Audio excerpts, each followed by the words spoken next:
اقرأ كتاب الله ترق جنانه وتنل عظيم أعوذ بالله من الشيطان الرجيم. بسم الله الرحمن الرحيم.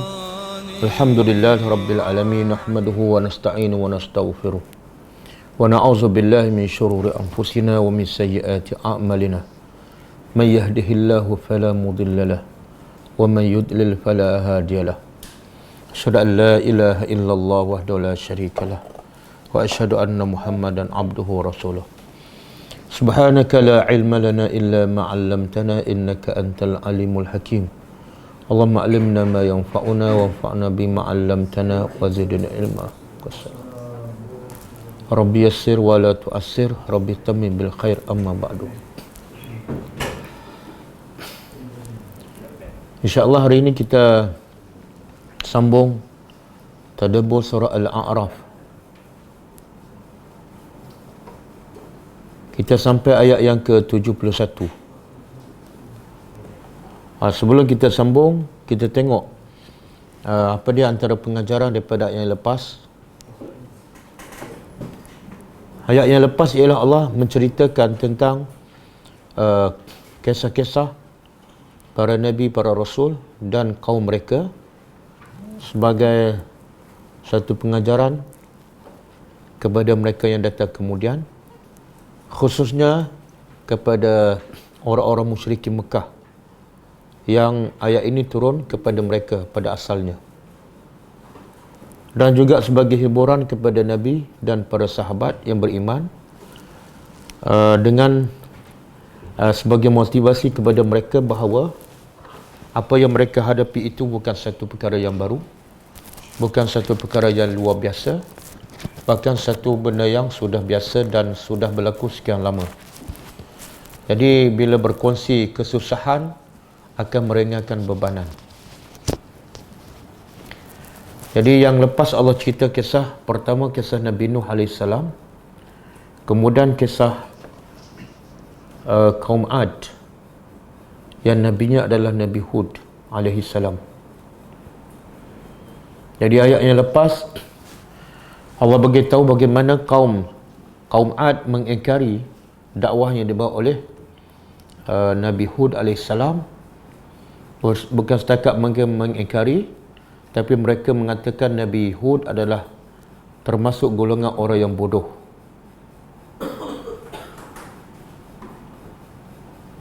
Bodoh kenapa?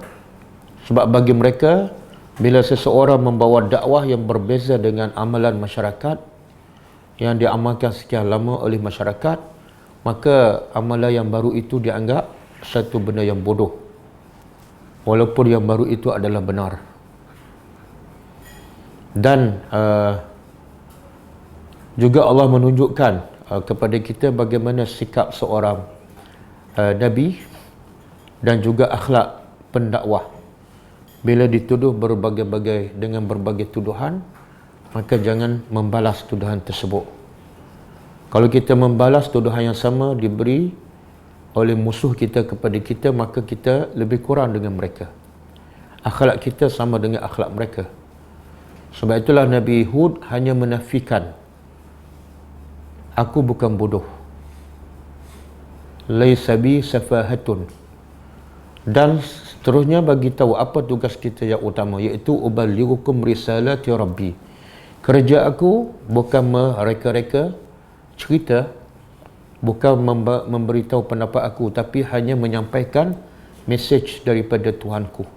Wa ana lakum nasihun amin, dan aku ikhlas dalam mengajak kamu agar menyembah Allah dan agar kamu selamat daripada azab Allah. Kemudian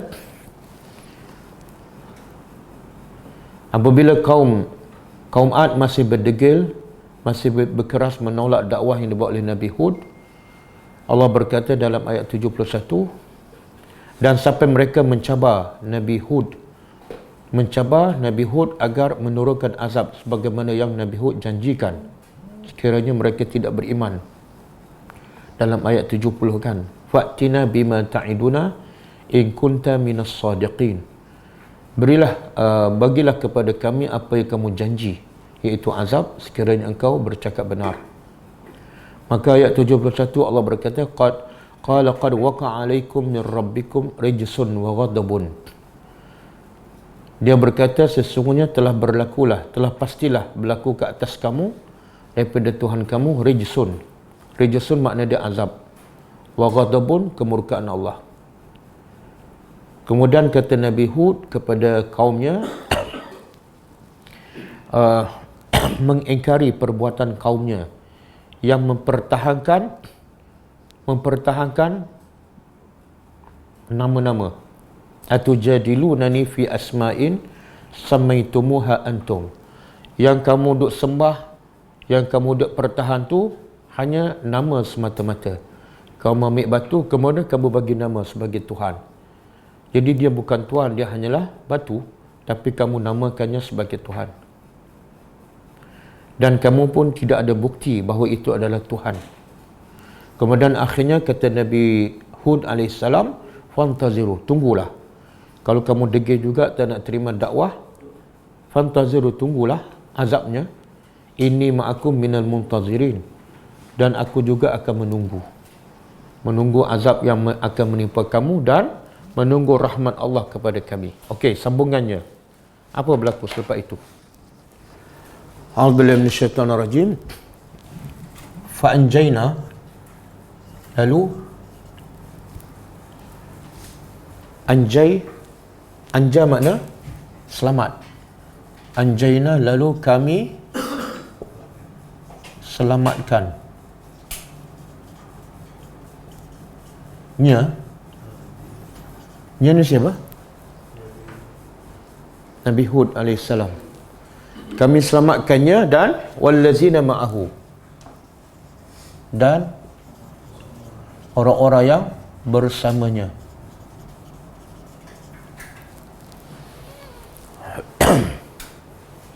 Allah tak kata orang beriman, tapi Allah kata bersamanya. Maksudnya apa dia? Allah nak bagi tahu ciri-ciri orang beriman ialah sentiasa bersama Nabi. Dari segi akidahnya, dari segi amalannya, tidak ada perbezaan. Bila berbeza je, dia bukan bersama. Batu Nabi kata apa? Qul hazi sabili ad'u ila Allah ana ala basiratin ana wa man ittaba'ani. Di sini Nabi guna perkataan ittaba'ani. Aku dan orang yang mengikut aku. Di sini Allah guna bersama. Jadi bersama tu mana ikut. Bila tak ikut, tak dikira bersama. Jadi kami selamatkannya, Nabi Hud dan orang-orang yang beriman bersamanya, birahmatin, dengan rahmat, minna, dari kami. Kemudian wa qata'na, dan kami qata'na apa mana? Qata'a mana potong. Di sini makna bila potong apa berlaku? Putuslah. Kan? Okey, kita tengok dulu. Kami potong dabir. Dabir apa makna? Dabir dari perkataan dubur. Apa makna dubur? Belakang ataupun hujung. Jadi tadabbur daripada perkataan dubur. Apa kaitan dubur dengan tadabbur? Dubur makna dia hujung. Jadi apa kaitan dubur dengan tadabbur? Bila kita baca ayat sampai hujung, patah balik. Tengok apa? Tengok maksud dia, tengok pengajarannya. Okey? Jadi dabir akhir. Kami kalau terjemah harfiah potonglah. Kami binasa.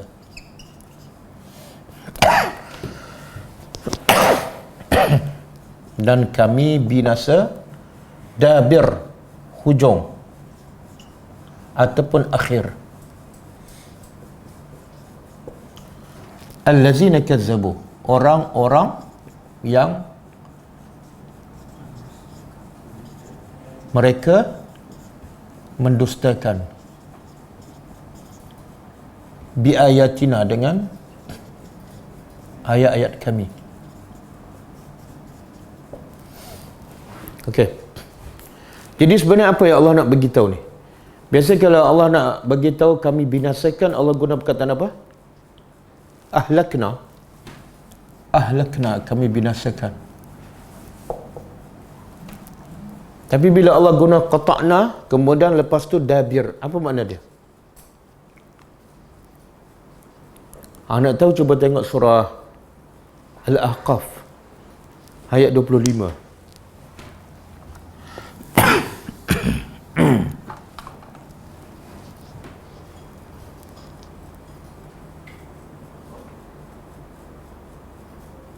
Al-Ahqaf ayat 25. Apa dia?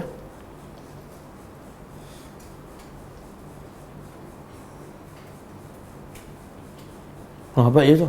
Hafiz. Tudammiru kulla syai'in bi amri rabbiha. Lepas tu? Fa asbahu la yura illa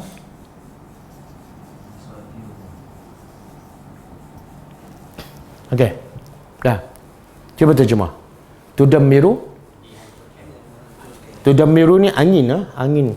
Kena tengok ayat yang sebelum ni, ayat 24. Angin itu tudammir, menghancurkan kulla syai'in, setiap sesuatu, bi amri rabbiha, dengan kenapa Allah sebut juga bi amri rabbiha? Sebab Allah tak nak kita faham angin tu hebat sangat. Tak. Angin tak hebat, tapi hebat tu sebab bi amri rabbiha. Kemudian apa berlaku? Fa asbahu, maka mereka jadilah la yura, tidak dapat dilihat tempat kaum Ad, illa masakinuhum, kecuali apa maksud tu? Ini yang terjemah qata'na dabiral lazi. Apa maksud ayat ni? Hancur semua, tak nampak kecuali rumah. Orang hancur lebur. Pokok ada? Pokok ada tak? Tak ada lah. Harta-harta mereka tak ada. Yang ada, itu makna qata'na dabirah. Makna kami hancurkan mereka sampai ke, kalau bahasa kita, ke akar umbi. Boleh? Qata', potong. Dabir sampai ke hujung. Boleh? Hanya kerana apa jerayah mereka? Sehingga Allah timpakan azab yang begitu dahsyat. Apa jenayah mereka? Mendustakan ayat kami je. Jadi jenayah yang paling besar kat dunia ialah mendustakan ayat Allah. Okey. Di sini Allah kata kami selamatkan. Dari segi susunan bahasa, biasa kita sebut kehancuran dulu, barulah ada yang selamat, kan? Ataupun kita sebut selamat dulu, baru sebut kehancuran. Susunan bahasa, kan? Betul? Berlaku gempa bumi di Indonesia, semua mati kecuali yang selamat. Yang selamat biasa di ujung, kan? Tapi ayat ni Allah terbalikkan. Apa hikmahnya, apa tadabburnya? Kenapa Allah sebut dahulu kami selamatkan? Allah tak sebut pun sikit. Boleh juga. Kalau setakat nak begitu selamat dengan rahmat, Allah boleh je ke belakang. Ramai yang mendapat rahmat. Bukan, Allah tak sebut beramai. Mengikuti Nabi itu utama. Apa dia? Mengikuti Nabi itu utama. Jadi apa yang Allah nak beritahu ni? Allah nak highlight ayat yang utama. Allah nak bagi berita gembira yang pertama kepada orang beriman. Berita gembira yang pertama yang layak terima ialah orang beriman. Kan? Kami selamatkan orang beriman. Berita gembira. Kan? Kemudian di sini Allah kata kami selamatkan. Kan? Makna apa tu? Kalau kami selamatkan. Apa yang Allah nak bagi tahu? Allah tak kata mereka selamat. Beza tak mereka selamat dengan kami selamatkan? Apa beza? Ha? Yalah, mereka selamat dengan Allah juga. Tapi Allah tak gunakan ayat mereka selamat. Allah kata kami selamatkan. Ha? Maksudnya mereka beriman ni selamat bukan sebab semata-mata mereka beriman, tapi sebab Allah yang selamatkan. Dan di sini Allah nak bagi tahu kalau nak selamat cari Tuhan. Sebab ia boleh selamatkan semua manusia ialah hanya kami sahaja. Sama dengan ayat Allah kata iza jaa. Haji sambung. Nasrullah lah, ayat pendek je. Nasrullah. Hafal kan? Okey, apabila telah datang tengok. Allah nak bagi tahu kemenangan kota Mekah berjaya dibuka sebab pertolongan Allah, bukan kelebihan Nabi. Makna apa tu? Allah nak beritahu kalau nak menang bergantung pada Allah. Jangan bergantung pada kekuatan tentera ataupun bilangan yang ramai. Cari Allah. Buktinya dalam peperangan Badar boleh menang walaupun dari segi kelayakan tak layak. Kan? Ramai tu orang cari kemenangan dengan kekuatan fizikal, dengan kekuatan tentera, dengan kekuatan ekonomi. Ramai tak? Salah. Okey. Sebab tu Nabi berjaya tak mengalahkan dua kuasa besar ketika itu selepas zaman Nabi? Berjaya tak? Rom dan Parsi. Apa kekuatan kerajaan Islam? Apa kekuatan? In tansurullah yansurkum. Kemudian di sini juga Allah beritahu kami selamatkannya dan orang beriman dengan rahmat daripada kami. Apa maksud daripada perkataan rahmat tu?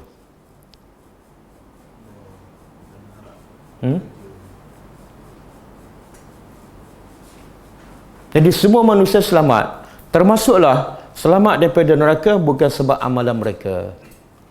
Bukan sebab solat malam mereka. Tapi sebab rahmat Allah. Berapa ramai yang solat malam tapi masuk neraka? Kan? Ada pelacur hanya bagi minum pada anjing. Boleh masuk syurga. Sebab apa? Sebab rahmat Allah. Maka di sini Allah nak beritahu apa? Kalau nak selamat, cari rahmat Allah. Okey, sekarang di mana nak cari rahmat Allah? Semua orang nak selamat. Kadang-kadang dia cari duit untuk selamat. Kadang-kadang dia bergantung pada anak. Kadang-kadang bergantung pada mak bapak. Kadang-kadang bergantung pada parti. Kan? Tapi di sini Allah nak bagi tahu kamu akan selamat dunia akhirat dengan rahmat Allah. Soalnya macam mana nak cari ataupun nak dapatkan rahmat Allah? Ada dalil tak? Petunjuk Nabi tu macam mana? Boleh tak bagi dalil? Nak dapat rahmat Allah kena buat sekiannya. Dalilnya sekian.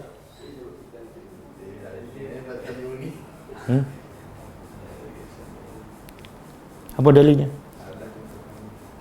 Banyak ayat, ada 6,000. Baca je ayat mana-mana pun. Allah kata apa? Wa nunazzilu minal Qur'an ma huwa shifaa'un wa rahmatun. Kami turunkan daripada Al-Quran yang ia adalah merupakan syifa, solusi dan rahmat. Jadi kalau nak cari rahmat kena buat apa? Quran. Rahmat ada dalam Quran. Jadi kalau kamu tak faham Quran, tak ikut, mustahil kamu dapat rahmat. Tak, ini rahmatan lil alamin, bukan rahmatan lil gua Musa.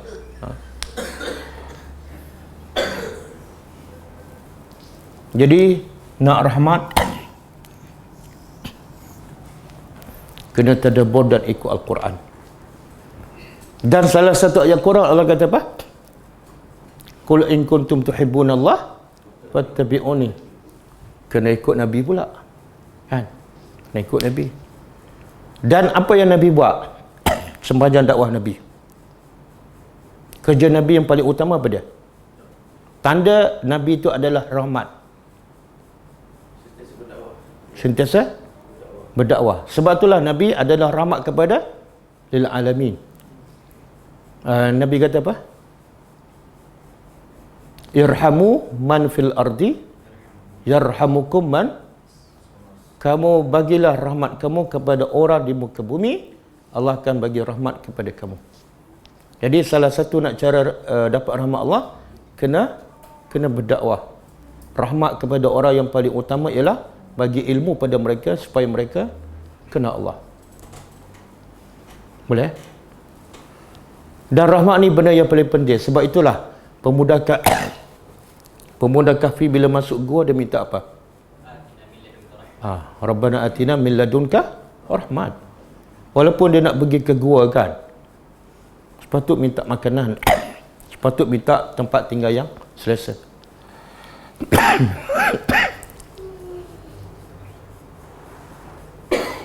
Okey. Ada air tak? Tanya je, bukan nak minum.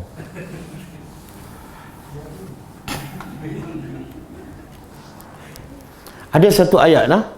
Tengok rahmat Nabi ni. Rahmat Nabi datang daripada Allah.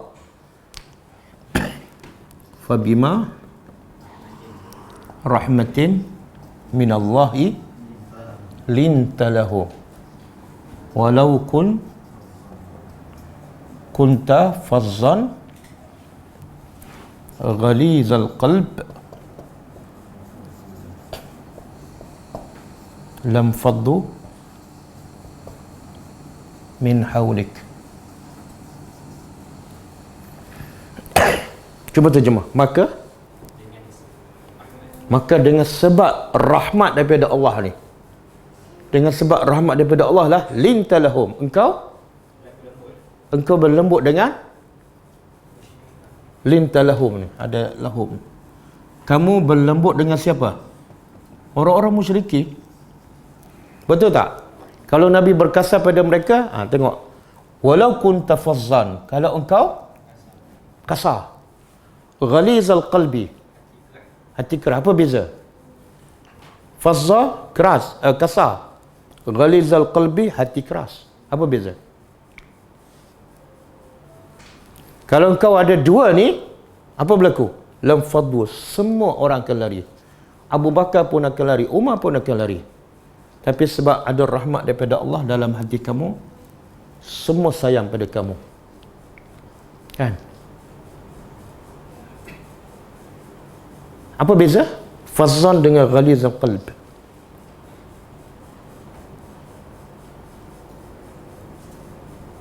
Berdakwah dengan itu batin Ustaz. Yang ni? Sesuatu dia zahir. Zahir ni? Batin. Contoh? Jadi kalau kita dakwah kasar untuk kita Yang ni? Ghalizal qalb.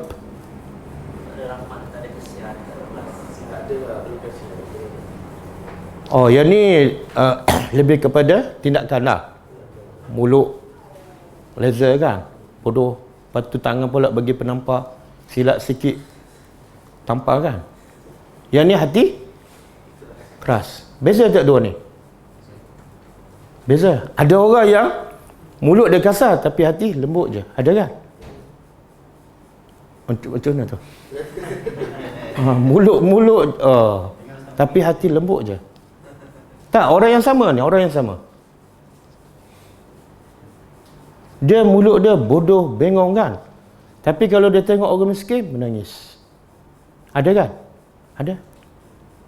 Ada orang terbalik pula. Mulut ni lembut je. Tapi hati tengok orang miskin buat tak tahu je. Boleh faham? Beza tu. Dan Nabi ada dua-dua sekali. Nabi tidak ada dua-dua ni. Mulut Nabi lembut. Orang maki pun Nabi tak balas. Orang baling batu Nabi tak balas. Dan hati Nabi ni sangat sayang kepada umat dia, walaupun umat dia maki dia baling batu. Semua ni daripada apa ni? Rahmatun.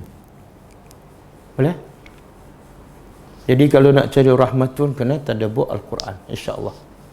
Siapa yang hati keras, tadabbur Al-Quran ayat demi ayat, insya-Allah jadi lembut. Kalau tak lembut juga tu, jangan salahkan Al-Quran. Salahkan cara kamu tadabbur.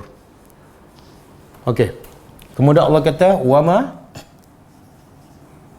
dan tidaklah adalah mereka beriman. Jadi tujuan Rasul diutuskan bukan nak bagi orang sihat, bukan nak bagi orang kaya, nak bagi orang beriman je. Sebab tu kalau susah Allah tak azab, kalau miskin Allah tak azab, tapi bila tak beriman Allah akan azab. Okey, bahkan kita biasa dengar tak, orang yang paling miskin kat dunia, paling susah, tapi dia beriman kan, dia masuk syurga. Bila tanya pada dia, pernah tak kamu susah kat dunia? Dia kata tak pernah pun, walaupun satu saat. Pada dia yang paling susah. Kenapa? Sebab nikmat dalam syurga menjadikan dia lupa semua kesusahan di dunia. Okey, kemudian habis cerita siapa ni? Nabi Hud. Sekarang cerita yang ketiga.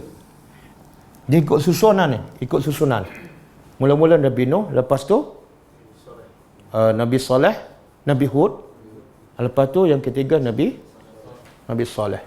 Wa ila Samud, dan kepada Samud. Okey, kaum Samud ni kat mana tempat dia? Kalau Ad di Yaman kan? Kalau Samud nama tempat Madain Saleh. Di mana tu Madain Saleh? Di Arab Saudi, dekat Tabuk. Okey, dan kepada Samud akhahum. Dia ayat ni sambung daripada kisah Nabi Nuh lagi. Kami utuskan Nuh kepada kaumnya, dan bersambung. Kami utuskan Hud kepada kaumnya. Sambung lagi yang ketiga, kami utuskan Samud kepada Samud, saudara mereka. Akhahum, saudara mereka. Siapa? Saleh. Okey. Kenapa Allah sebut akha, saudara? Allah boleh sebut ayat ni, dan kepada Samud Saleh kami utuskan. Ni kenapa Allah guna perkataan akha? Makna Saleh ni saudara siapa? Kaum dia. Kenapa Allah sebut? Saya nak tanya, kita boleh tak kaum Samud ni kafir ke beriman? Kafir ke beriman? Kafir kan? Boleh tak kita bersaudara dengan orang kafir? Boleh ke tak? Kita jumpa orang Cina, ini akhi, haza akhi. Boleh tak? Boleh ke tak? Tak boleh kan? Sebab apa? Sebab Allah kata innamal mu'minuna ikhwatun. Sesungguhnya hanya orang beriman saja yang bersaudara, no muslim bukan. Boleh? Jadi kalau kita jumpa orang Cina ke Indah, ini akhi saya ni, salah tu. Okey, kalau salah, macam mana Allah kata kaum Samud yang kafir ni saudara kepada Nabi Saleh? Nabi Saleh beriman. Oh, faham soalan? Jawablah. Apa dah? Apa dah? Apa dia? Keturunan. Oh, kalau saudara dari segi keturunan tak apa. Sebenarnya saya dah bagi tahu ni dalam kelas yang lepas. Saja nak test dia, makna lupa lah tu. Al-ukhuwah ada 3 semua. 1 fin nasab. dari segi keturunan. Yang kedua, fil aqidah. Yang ketiga, apa dia? Cari nota EPA. Tak ada nota. Tak apa, EPA tak datang hari tu. Tak tahu. Jadi selamatlah. Apa dia? Fil musahabah. Fil musahabah ataupun fil mulazamah. Okey. Al-ukhwah fil nasab iaitu keturunan lah. Macam Milan. Saleh adalah saudara Samud. Samud adalah saudara Saleh dari segi keturunan, tak salah. Ukhwah dari segi akidah. Bila satu akidah, kan? Macam ayat tadi, innamal mu'minuna ikhwah. Yang kedua, yang ketiga, ukhwah dari segi musahabah. Contoh. Bila dah kawan baik sangat, boleh kita panggil ini akhi, walaupun bukan abang kita pun. Contoh ada Quran. Dan kita pernah dan mungkin biasa bersaudara dengan orang ni. Dia bukan abang, bukan adik, bukan keturunan, bukan akidah, tapi sebab rapat sangat. Siapa? Innal mubazzirina kanu ikhwana syayatin. Sesungguhnya orang membazir adalah ikhwan. Ikhwan tu adik-beradik lah syaitan. Sebab apa adik-beradik? Sebab musahabah. Boleh faham? Ada tak kawan kita jenis ni? Ada, ramai tak? Berapa orang? Berapa ekor? Ramai. Jadi antara tiga ni, saudara kita yang paling ramai yang mana? Oh, nombor tiga.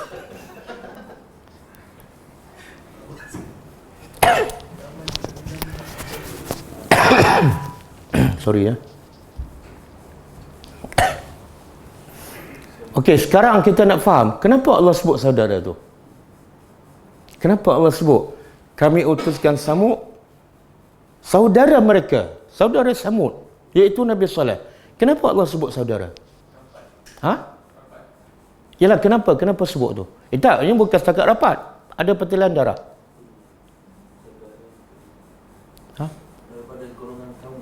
Yalah, kenapa?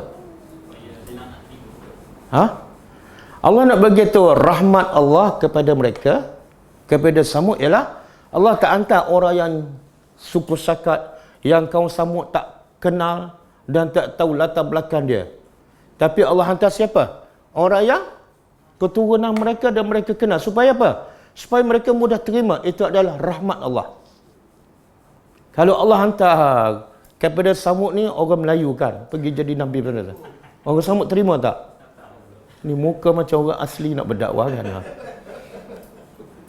Dan kita sendiri pun, kalau kita orang Malaysia, pemimpin kita orang Jepun, Perdana Menteri orang Jepun, boleh terima tak?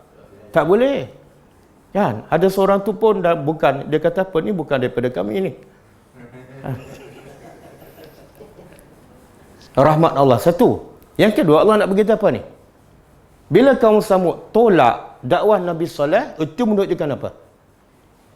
Betapa degil dan keras kepala. Kenapa? Dia tolak siapa? Orang yang saudara mereka yang mereka kenal, dan semua Nabi ni baik. Makna kamu tolak bukan sebab Nabi Saleh jahat, tapi sebab kamu memang keras kepala. Kalau aku hantar Nabi Saleh ni bukan daripada bangsa kamu dan kamu tolak, okey. Kan? Boleh? Okey. Ni kalau duk mengajar tadabbur sekarang kan, orang Afrika senang nak terima ni. Susah tak? Ni ustaz mana ni? Okey. Qala, dia berkata, ya qaumi, wahai kaumku. Allah nak beritahu semua para nabi dan sewajibnya juga semua para pendakwah. Bila nak berdakwah, kena yang pertama apa dia? Tak sebelum tauhid itu. Memanglah mesej semua para nabi tauhid. Sembah Allah. Ubudullah. Sembahlah oleh kamu Allah. Mesejnya memang jelas sembah Allah, tapi sebelum tu dia guna apa? Ya. Apa tu yang Allah nak bagi tahu kita? Apa pengajarannya? Bila kita nak ajak orang beriman, kita nak dia dengar tak? Bila kita nak dia dengar, jangan guna bahasa kasar. Bodohlah kita nak suruh dia dengar mesej kita, tapi kita guna bahasa kasar. Mesej ni dengar baik-baik. Dia tak akan dengar.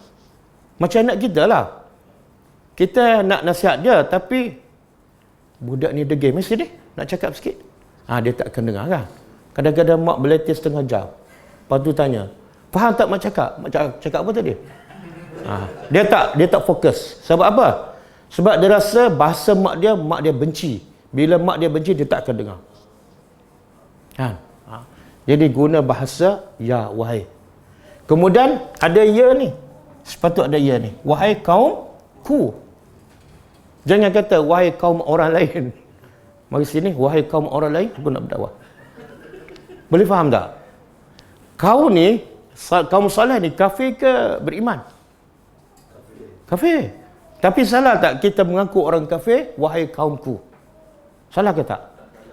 Tak salah. Apa dalil? Ayat ni lah. Ayat ni.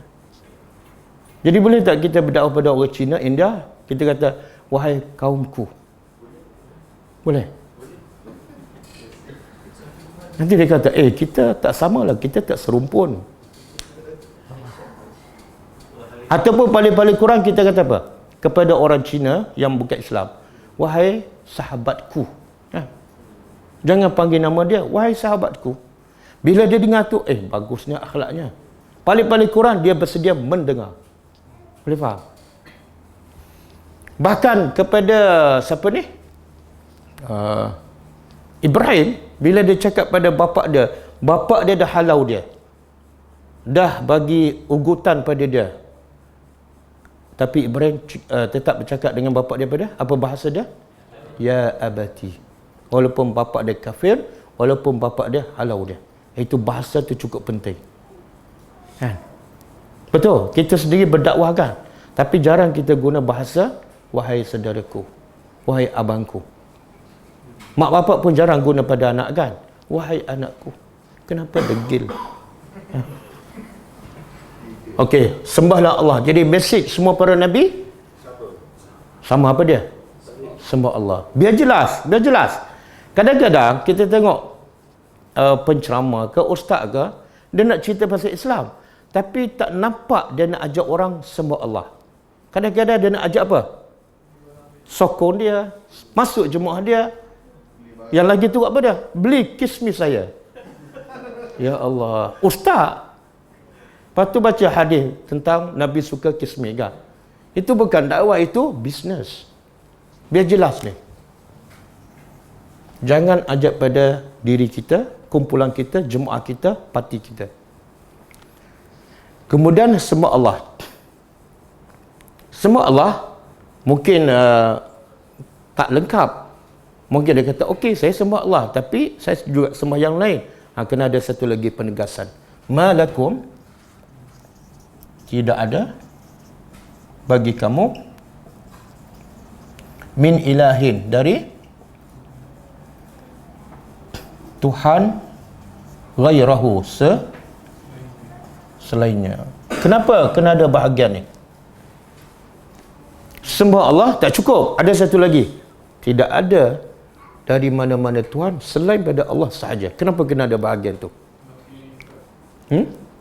Sebab ada orang sembah Allah, tapi kadang-kadang dia syirik. Macam Yahudi sembah tak Allah? Sembah, tapi dia syirik. Nasrani sembah Allah kan? Kalau tanya siapa lagi? Kadang-kadang orang Cina dia kata kami sembah Allah, berhalanya hanya sebagai perantaraan. Okey, kemudian cara berdakwah yang berkesan, biar jelas mesej dakwah. Jangan ada kesamaran. Dia ni nak ajak pada apa ni? Kadang-kadang orang tahu, jom kita keluar 3 hari. Orang tak tahu nak keluar untuk apa kan? Keluar pula ke mana? Bangladesh. Jadi orang tak tahu dakwah apa ni. Kalau setakat nak ajak orang sembah Allah, perlu tak keluar? Tak. Kalau nak kenal Allah, kena tadabbur Al-Quran. Betul tak? Tak payah pergi jauh-jauh. Okey, qad ja'atkum, sesungguhnya ja'atkum telah datang kepada kamu bayyinah. Apa makna bayyinah? Bayyinah jelas kan? Bukti. Jelas. Dan bukti pula daripada siapa? Min Rabbikum. Dari Tuhan kamu. Apa bukti ni?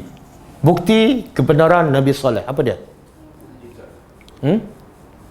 Mukjizat. Tapi kenapa Allah tak sebut bukti, contohlah kitab ke, ataupun sebut mukjizat ke? Kenapa Allah sebut bayyinah? Apa dia? Allah nak begitu. Semua bukti yang dibawa oleh para Nabi semuanya jelas. Otak yang ada masalah saja tak nampak.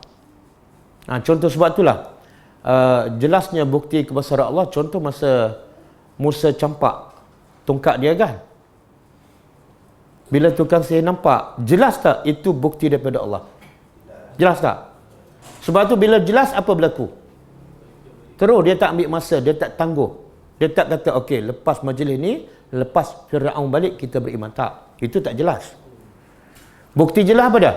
Masa tu juga mereka sujud. Dan bila dia yakin itu daripada Allah, ada lagi tak rasa takut pada Fir'aun? Tak ada dia. Itu makna jelas. Tapi kalau ada lagi rasa takut pada orang, takut pada rezeki, tak jelas. Kan? Okey. Apa hikmah ni? Setiap rasul ada bayyinah. Apa hikmah dia?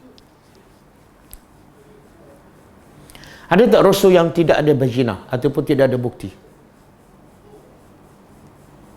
Apa hikmah? Tak ada kan? Semua para nabi, para rasul ada mukjizat, ada ayat. Cuma soalan dia, apa hikmah? Kenapa setiap para nabi mesti Allah bagi bukti? Boleh tak Allah nak jadikan orang tu beriman dengan hantar rasul saja tanpa ada mukjizat? Boleh tak? Boleh. Tapi kenapa semua para nabi mesti ada? Apa dia? Itu adalah sifat Allah Al-Hakim. Allah tu sangat bijak. Bijak Allah apa dia? Allah tahu manusia ni, kalau hantar rasul tak ada bukti, manusia tak akan beriman. Dan bila manusia tak beriman sebab tidak ada bukti, manusia tu tak salah. Betul? Semua orang boleh mendakwa, saya rasul, apa bukti? Dengar je. Siapa nak dengar? Maka kebijaksanaan Allah ialah setiap nabi, rasul, Allah bagi bukti ataupun mukjizat yang jelas. Kemudian dihuraikan apa bayyinah itu? Hazihi, ini naqah. Naqah apa dia? Unta. Unta betina ke unta jantan? Unta betina. Kalau unta jantan apa dia?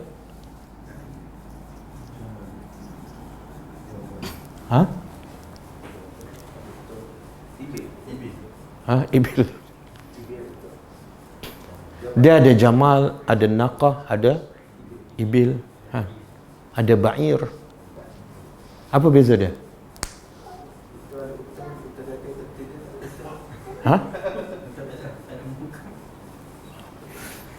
Allah kata afala yanzuruna ilal ibil. Tidakkah kamu perhati kepada ibil? Ibil itu umum. Dia termasuk unta betina dan juga unta jantan. Sebab tu Allah kata perhati walaupun dia jantan ke ataupun betina. Tapi bila sebut jamal, itu unta jantan. Kalau naqah, unta betina. Okey, ini unta naqatullah, unta Allah.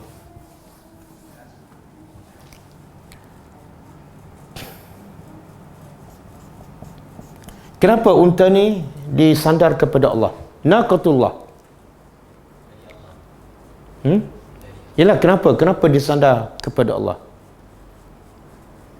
Bila disandar kepada Allah, Allah nak bagi tahu unta ni adalah unta yang sangat mulia. Sebab tu apa-apa saja dia sandar kepada nama Allah, benda tu akan jadi mulia. Contoh, kitabullah kan. Kalau kitabul Muhammad, belum tentu mulia. Bait, rumah kan, biasa je. Tapi bila Baitullah, mulia.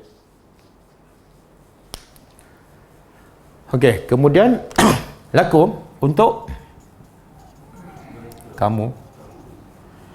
Ayah sebagai tanda kebesaran Allah. Orang kita lah, termasuklah kita masa belajar di sekolah dulu kan, dia bila benda yang luar biasa yang ada pada Nabi, dia panggil apa? Mukjizat kan? Betul kan? Tapi istilah mukjizat tu sebenar daripada mana? Dari mana? Dia kata tongkat Nabi Musa mukjizat kan, unta Nabi Saleh mukjizat. Tapi Quran tak guna berkata mukjizat. Quran guna ayat. Sebab itulah yang terbaiknya jangan guna mukjizat. Guna istilah yang digunakan oleh Al-Quran. Allah lebih tahu apa perkataan yang lebih sesuai kan. Kalau mukjizat lebih sesuai, Allah dah guna perkataan mukjizat. Sebab ada ulama mengatakan kalau mukjizat ni dia mungkin sihir. Sebab mukjiz mana yang melemahkan. Sihir ada tak unsur melemahkan? Ya, sihir pun boleh dikatakan mukjizat. Tapi ayat ni bukan setakat melemahkan, tapi satu benda yang luar biasa. Sebab itulah tukang sihir Firaun bila tengok tongkat tu, itu ayat, bukan mukjizat. Maka terus dia tersungkur sujud. Okey, bagi kamu untuk Allah ni bagi kamu sebagai tanda kebesaran Allah. Fazaruha, lalu maka zaruha apa dia? Maka biarkannya ta'kulu, makan fi ardillah, di bumi Allah. Dan kita tahu kan yang minta unta ni siapa? Kaum dia. Jadi kenapa kaum Samud minta unta kepada Nabi Saleh? Sebagai nak buktikan. Jadi sebenarnya dia nak bukti untuk beriman ke ataupun sebagai alasan? Dan Allah bagi tak? Kenapa Allah bagi walaupun Allah tahu mereka tak akan beriman? Kenapa Allah bagi permintaan kaum Samud sedangkan Allah tahu tak akhirnya mereka tak akan beriman? Apa dia? Sebenarnya itulah cara Allah nak membuktikan iman seseorang benar ataupun dusta. Iaitu Allah bagi ujian. Macam Allah sebut apa ni? Dalam surah apa? Al-Ankabut. Ahasiban nasu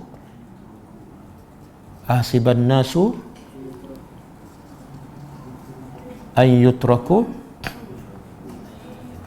an yaqulu amanna wahum la yuftanu. Cuba terjemah. Adakah patut manusia mengira bahawa an yutraku, mereka akan dibiarkan, an yaqulu, mendakwa amanna, aku dah beriman, aku dah salat, aku dah haji. Adakah patut dibiarkan macam tu saja? Wahum la yuftanun, sedangkan mereka tak patut. Makna apa? Mesti ada ujian. Jadi ujian Allah berbagai-bagai. Kalau kaum Samud Allah uji dengan unta. Kalau Bani Israel Allah uji dengan apa? Tak ujian. Seekor lembu. Kan? Baqarah. Dengan seekor lembu, binatang Allah uji. Dan juga Allah uji Bani Israel dengan ikan. Jangan tangkap ikan hari Sabtu. Jadi ujian Allah ni berbagai-bagai. Macam kita sekarang, Allah uji dengan apa? Unta ke, lembu ke, ikan. COVID-19. Itu pun ujian. Okey. Jadi Allah uji, Allah kata pada kaum Samud, biarkan dia makan di bumi Allah. Wala tamassuha, dan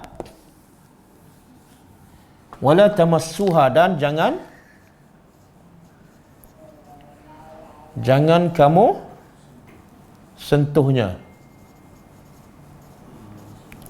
Bisu'in, dengan su'.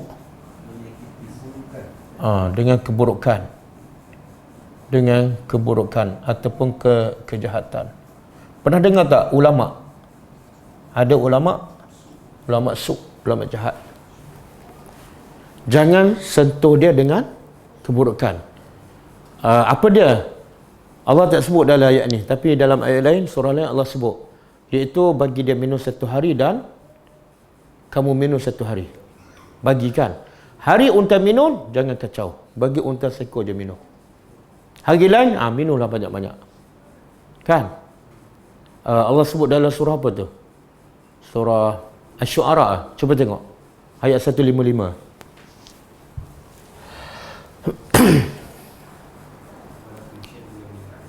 Apa dia?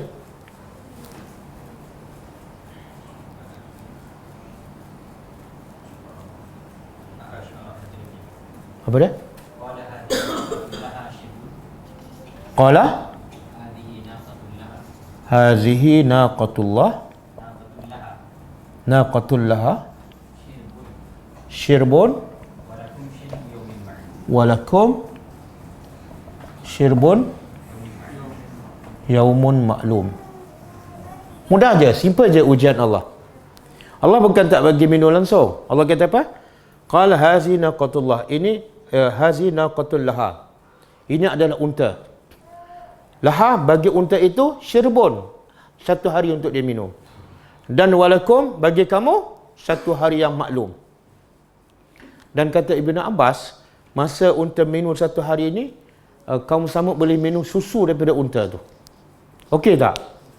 Hari tak boleh minum air, boleh minum susu. Mudah je ujian. Dan yang kedua, jangan kacau dia. Hari dia minum, jangan kacau, jangan sembelih. Ya. Lepas tu, ayat ni ringkas. Mereka, Allah tak sebut mereka sembelih kan? Dalam surah apa yang Allah sebut mereka sembelih? Dalam surah apa? Syu'ara juga. Apa dia? Fa'aqaruha fa'asbahu. Okey, itu surah panjang, ada surah pendek. Tak. Lagi pendek.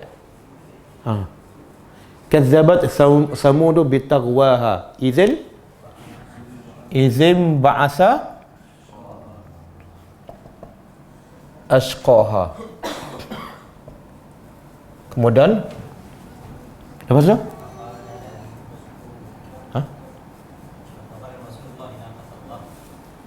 Izin ba'asa ashqaha faqala lahum Rasulullah naqatullahi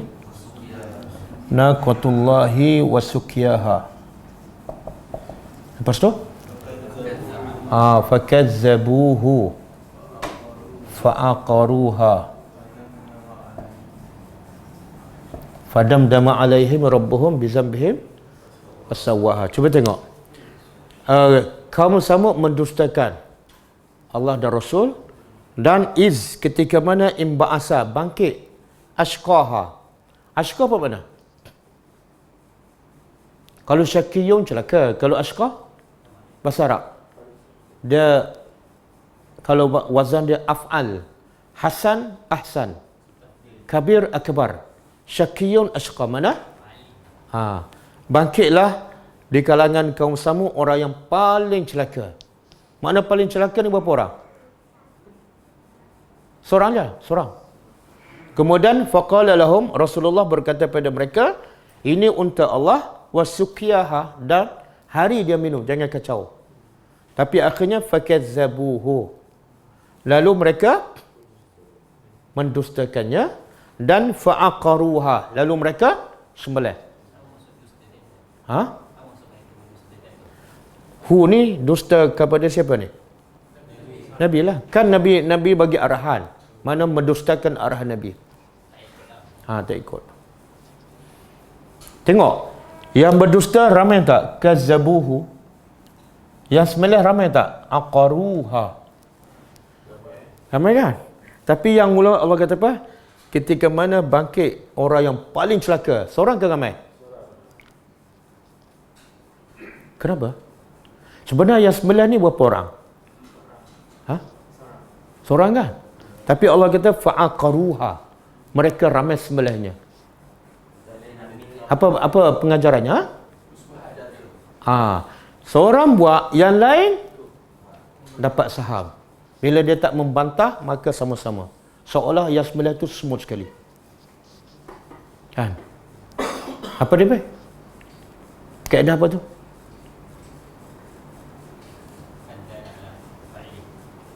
Itu Allah kata wattaqu fitnatan la tusibanna allazina zalamu minkum khassah. Takutlah fitnah musibah yang akan menimpa, bukan akan menimpa pada orang zalim sahaja, tapi akan menimpa juga orang yang soleh. Kenapa? Yang buat jahat orang zalim, tapi azab menimpa semua sekali. Kenapa? Sebab yang soleh sama lah ni. Sembelih seorang je, tapi Allah kata seolah semuanya sembelih. Okey. Faya'khuza lalu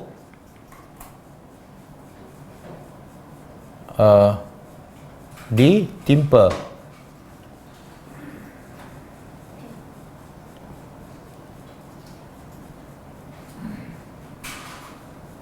Ditimpa kamu azabun alim. Azab yang pedih. Ini amaran Nabi Saleh. Kamu jangan kacau dia. Kalau kacau, azab. Mana jelaskan, amaran tu dah jelas. Tapi bila mereka buat juga mana? Mereka tak percaya. Lepas tu Allah turunkan azab. Okey. Boleh ya? Cukup. Okey, saya nak baca sikit buku daripada buku dosa-dosa yang dianggap biasa. Kita dah baca 6. Yang ketujuh. Kata penulis buku ni, Hafizahullah, Syekh Muhammad Saleh Al-Munajjid. Yang ketujuh, dosa-dosa yang dianggap biasa ialah banyak melakukan gerakan sia-sia dalam solat. Gerakan sia-sia dalam solat. Kalau gerakan yang ada faedah, ada kaitan dengan solat, tak ada masalah. Okey, sebahagian umat Islam hampir tak terelak daripada bencana ini, musibah. Musibah apa ni? Banyak bergerak dalam solat. Yang ini melakukan gerakan yang tidak ada gunanya dalam salat. Mereka tidak mematuhi perintah Allah yang tersebut dalam firman-Nya. Auzubillahi minasyaitonirrajim. Wa qumu lillahi qanitin. Berdirilah kerana Allah dalam salatmu dengan khusyuk. Jadi qanitin makna khusyuk. Bila khusyuk, salah satu tanda khusyuk apa dia? Tak bergerak. Ada satu kata ulama, bila dia tengok orang tu banyak bergerak, dia kata apa? Lau khasha'at qalbu haza la khasha'at jawarihu. Kalau hati orang ni khusyuk, maka anggota badannya akan khusyuk. Tapi ada juga orang yang badan dia tak bergerak tapi tak khusyuk. Dan ada orang bergerak tapi khusyuk. Ada? Ada kan? Contohlah. Dia kalau ada saf yang kosong kat depan, dia pun berjalan terus. Khusyuk tak? Khusyuk lah. Sebab apa? Pergerakan dia untuk menyempurnakan solat. Ada orang saf kosong kat depan tapi dia tak bergerak. Dia macam tak khusyuk tu. Sebab apa tak khusyuk? Sebab kewajipan dia mesti sempurnakan saf depan.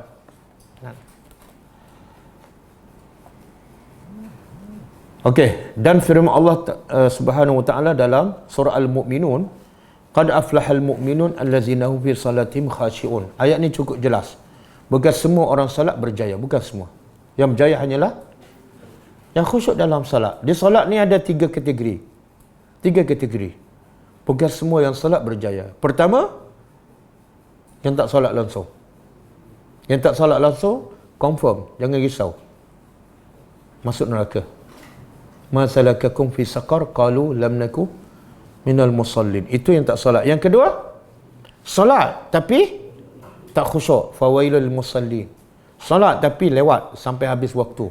fawailul musallin. Salat tapi tidak ada tamakninah, fawailul musallin. Jadi salat yang berjaya satu je, iaitu yang khusyuk dalam solat.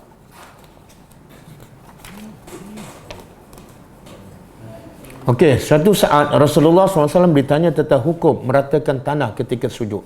Nabi ditanya tentang hukum nak ratakan tanah ketika sujud. Maka Nabi jawab, la tamsah wa anta tusalli fa in kunta la budda fa'ilan fawahidah taswiyatul hasa. Jangan engkau mengusap ketika engkau dalam keadaan solat. Jika terpaksa, iaitu harus melakukannya, maka cukup sekali meratakan kerikil batu. Apa cerita batu ni? Sebab zaman Nabi, masjid Nabi mana ada kapet? Kan, semuanya solat atas batu. Jadi kadang-kadang bila sahabat nak solat, ada batu kan, dia alihkan batu. Jadi perbuatan mengalih batu menyebabkan tak khusyuk. Jadi Nabi kata, jangan. Kalau terpaksa buat juga, cukup sekali. Cukup sekali. Sampai tahap tu, Nabi larang kita bergerak. Sebab, bila bergerak, hilang fokus. Kadang-kadang berlaku macam ni. Kita nak solat kan? Kita nak letak spek, tapi malah turun. Angkat takbir dulu. Kan? Lepas tu rokok. Lepas tu bila sujud, baru dia buka spek. Sambil tengah solat, dia letak. Itu tak boleh. Ada yang macam tu kan? Ada. Kadang-kadang sejadah dia terlipat kan? Dia malah turun. Dia pun angkat takbir. Lepas tu, bila sujud, dia sambil sujud, sambil bertukar. Itu perbuatan boleh menghilangkan khusyuk dalam solat. Para ulama menyebutkan banyak gerakan secara berturut-turut.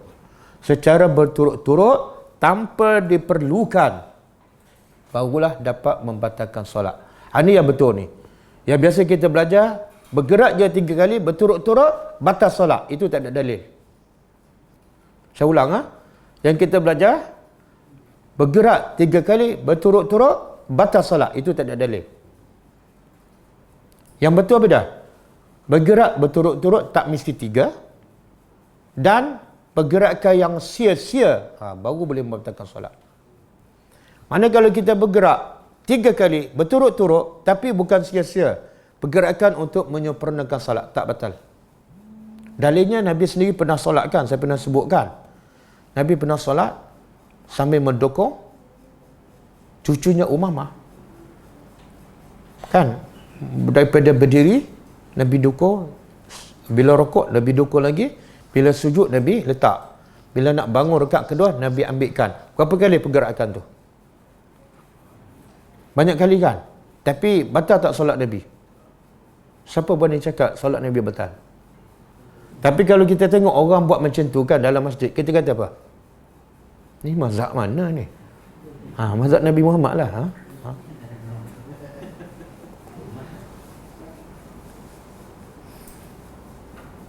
Berdiri di hadapan Allah sambil melihat jam tangan, membetulkan pakaian, memasukkan jari ke dalam hidung, memandang ke kanan ke kiri, atas bawah, semua tu boleh menyebabkan solat tidak khusyuk. Okey, habis lah. Yang ke-8 kita sambung. Kita tengok soalan.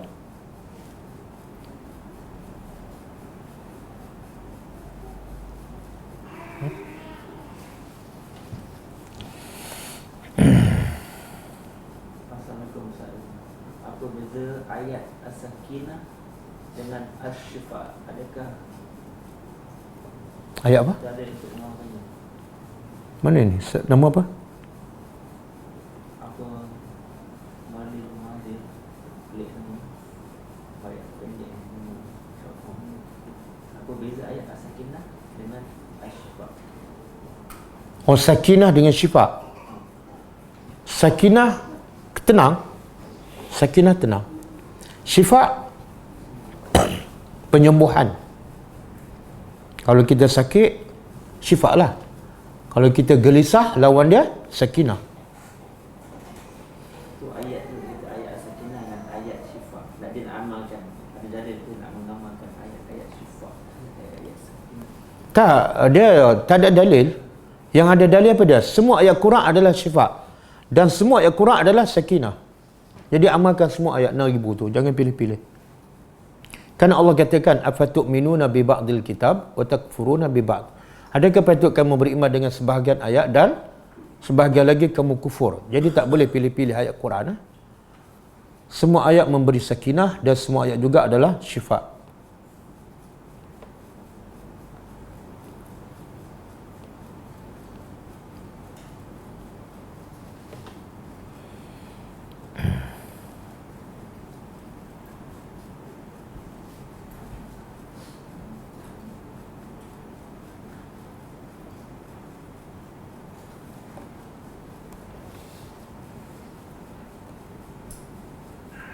Bila solat fardu, bolehkah kita melihat Quran yang diletak di hadapan? Adakah ini kurangkan khusyuk? Okey, pendapat ulama, kalau kita tak hafal dan kita nak baca surah yang panjang kan, ayat yang barulah daripada yang biasa kita baca, maka kata ulama tak salah kita buka Quran selagi mana tidak melakukan banyak pergerakan. Sebenarnya kalau kita ada stand kat depan tu, kita tak akan bergerak pun. Cuma mata kita hanya melihat mushaf kan. Kita buka Quran, rakaat pertama satu page, rakaat kedua, jadi tak perlu bergerak, tak perlu belek pun. Jadi tengok cara kita berfikir. Sebab kita dah ajar daripada kecil, bergerak 3 kali berturut-turut batal solat. Jadi kita takut sangat nak bergerak belek Quran. Tapi dalam keadaan kita tak bergerak langsung, fikiran kita 1000 kali bergerak. Ke Johor, ke Kelantan kan. Bila PKP nak lepas, itu pergerakan balik bahaya tu. Sebab nilai solat akan diberi berdasarkan apa? Setakat mana kita faham dan kita khusyuk. Bukan setakat mana pergerakan tu. Jadi boleh kalau kita bersin dalam solat, mesti sebut Alhamdulillah ke? Boleh sebut. Boleh sebut. Sebab apa boleh sebut? Sebab solat adalah zikir. Dan Alhamdulillah adalah zikir. Boleh sebut, ada dalil, ada hadis sahih. Yang tak boleh beda bila ada dalam bentuk percakapan. Sebab tu bila orang sebelah bersin dia kata Alhamdulillah, kita jangan kata yarhamkallah, batal. Sebab apa? Yarhamkallah ada dalam bentuk perbualan. Semoga Allah merahmati engkau, itu perbualan. Kalau zikir saja tak apa. Kan? Dia kata Alhamdulillah, kita sebelah yarhamkallah, dia pun yahdikumullah, dua-dua batal.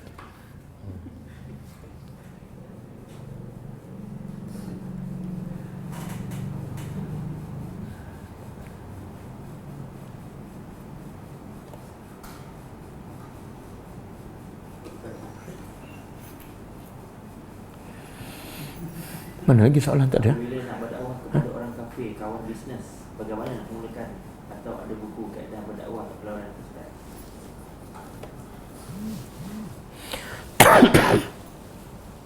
Dia Nabi sebut kepada Muaz bin Jabal. Kan ketika Nabi hantar Muaz bin Jabal ke Yaman. Ajarlah mereka la ilaha illallah. Mana? Ajar mereka pertama kenal Tuhan. Fa'lam annahu la ilaha illallah. Bila mereka dah kenal Tuhan, ajar mereka solat.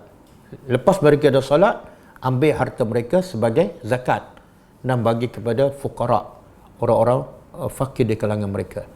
Jadi asas nak berdakwah kepada orang kafir ialah kita kenakan Tuhan kepada mereka. Jangan terus salahkan mereka, salahkan agama mereka, jangan. Dan cuba tengok kaedah lelaki yang berdakwah dalam surah Yasin. Kita baca surah Yasin kan, Allah menunjuk cara kaedah berdakwah kepada non-Muslim. Apa kata lelaki dalam surah Yasin tu? Dia kata apa? Siapa hafal surah Yasin? Oh Ustaz, saya dah tak baca surah Yasin sekarang. Sekarang baca surah Kahfi. Apa kata? Wa ma li la a'budul ladzi fatarani. Tengok bahasa dia. Dia kata wa ma li la a'budul ladzi fatarani. Dia kata pada orang yang kafir tu, kenapa aku tidak boleh menyembah Tuhan yang mencipta aku? Tengok. Dia tak kata kamu. Kenapa kamu tak sembah tu? Tengok. Bila kata kamu, mengguriskan hati orang. Kenapa aku tak boleh sembah Tuhan yang cipta aku. Logik tak? Logik. Wa ilaihi turja'un. Dan kepada Allah kamu semua dikembalikan.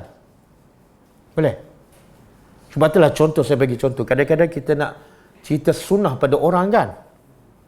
Cara kita, pendekatan kita kadang-kadang ekstrim. Kadang-kadang menyakitkan hati orang. Bid'ah ni. Lepas tu tak habis cakap tu. Semua bid'ah sesat. Ada satu lagi. Semua sesat dalam neraka. Oh. Kan?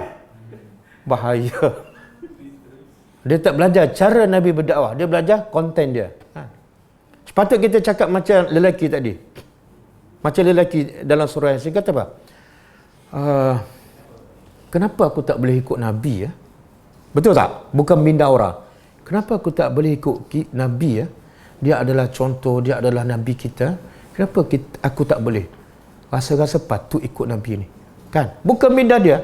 Kita tak menghukum dia dan kita membuka minda dia. Kan? Okey. Kamu bila nak berhenti benda bid'ah ni? Habis. Kita dah menghukum dia buat benda yang salah. Cuba bayangkan kita buat benda bid'ah 30 tahun. Tiba-tiba datang orang muda, pak cik ni memang sesat. Macam mana perasaan dia? Oh, senang-senang pak cik buat ibadat 30 tahun sesat. Siapa kamu ni? Pak cik makan garam dululah. Keluarlah hadis dia.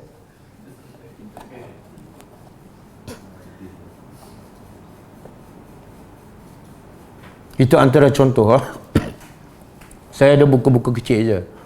Tapi buku kecil saya ni lebih kepada dakwah kepada Muslim. Bukan kepada non-Muslim.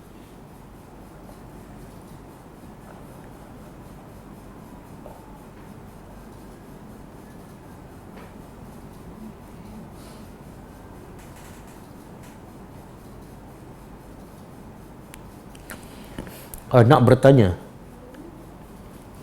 imam membaca surah, bolehkah makmum mengikut imam membaca juga surah? Tak boleh. Jawapannya tak boleh. Bahkan boleh jadi haram. Sebab apa? Allah kata, wa iza quri'al Qur'an wastami'u lahu wa ansitu. Bila Quran dibaca, wajib dua benda. Satu, diam. Yang kedua, kenapa Allah larang dua? Sebab ada orang diam tapi tak dengar pun. Diam je. Dengar tak? Tak, saya jangan memikirkan sesuatu. Diam dan dengar. Kan? Adapun ketika imam baca Fatihah, itu ulama beza pendapat lah. Ada kata wajib baca Fatihah walaupun imam sedang membaca Fatihah. Waktu imam baca Fatihah kita kena diam. Lepas imam baca Fatihah, imam baca surah, kita kena baca Fatihah. Itu dalam mazhab kita lah. Kemudian bila habis dia, fokus pada baca imam. Jangan kita duduk lepas Fatihah baca pula surah lain kan, tak boleh. Bahkan kalau kita pergi imam tengah baca Fatihah, angkat takbir, kita nak baca tak doa iftitah? Tak boleh. Sebab doa iftitah hukumnya sunat. Dengar baca imam hukumnya wajib.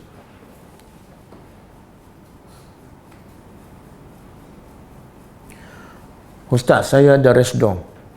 Hukum sapu hidung sebab lendir kerap mengganggu ketika solat. Kadang-kadang menitis di atas jadah. Dia sebenar solat, intipati solat apa dah? Khusyuk. Kalau kamu tak sapu, khusyuk tak? Meleleh je. Ya Allah, sapulah, sapu. Kalau dah tahu meleleh, bawa tisu. Bawa tisu, tak salah. Sebab intipati solat khusyuk. Jangan, ustaz kata tak boleh bergerak. Jadi dia biar je meleleh sampai kena sejadah kan. Tak betul, sapu je.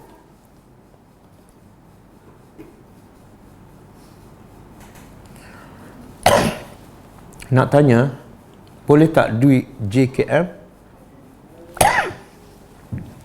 ataupun duit kebajikan ataupun duit Baitul Mal untuk bayar zakat fitrah dari keluarga bagi seseorang asnaf? Saya tak faham. Duit JKM ataupun duit kebajikan kita nak guna untuk bayar zakat kepada asnaf. Kalau dia layak terima duit JKM, mana dia asnaf lah. Macam mana nak keluar zakat? Boleh faham? Mana orang ni tak layak terima JKM ni, dia salah ambil ni. Kalau dia nak bagi zakat pada orang, makna dia tak layak dapat duit JKM. Kan? Tak layak dapat bantuan. Jadi pulang balik duit JKM, jangan bagi zakat.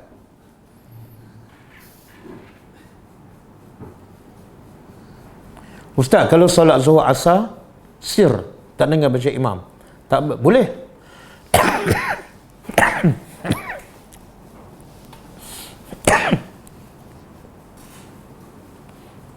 Kalau solat zuhur sir, jadi kita tak dengar baca imam, boleh tak kita baca surah? Boleh lah, tak ada halangan. Yang tak boleh bila kita mendengar baca imam. Boleh terangkan ciri-ciri yang telah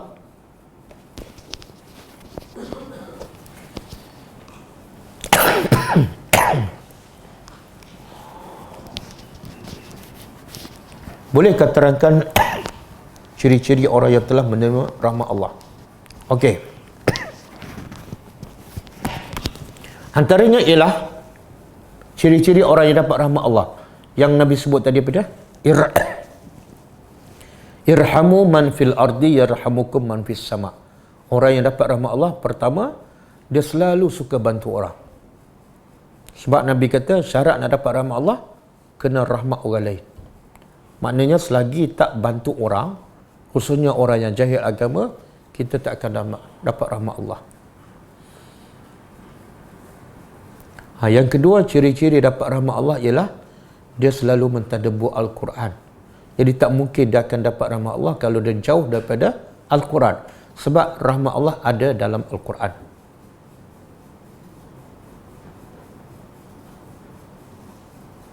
Dan yang ketiga, ciri-ciri rahmat Allah ialah akhlaknya lembut.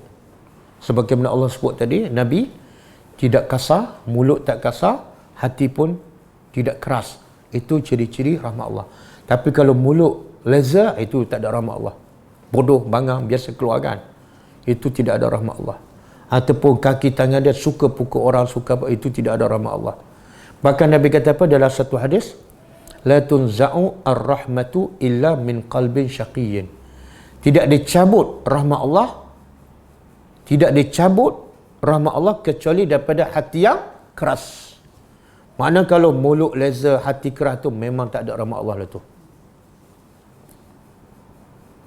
Okey, cukup lah.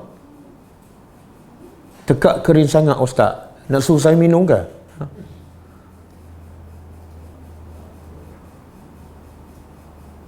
Ada cadangan. Kelas siang waktu puasa perlu dipendekkan. Itu cadangan pelajar lah. Cadangan saya tutup terus.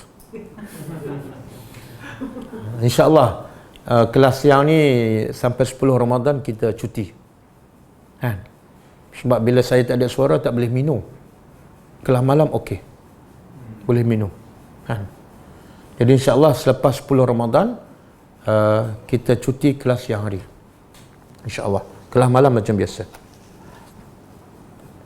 Okey, cukup lah. Kita tutup kelas kita akan datang malam ni lah.